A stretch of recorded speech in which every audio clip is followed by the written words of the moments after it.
আমার আজকে মায়ের ভোজের জন্য কি কি রান্না হচ্ছে?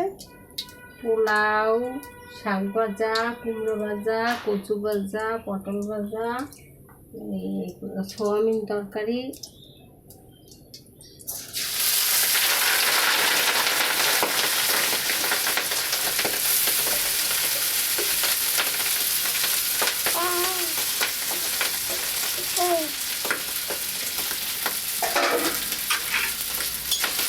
বা আজকে তো প্রচন্ড গরম।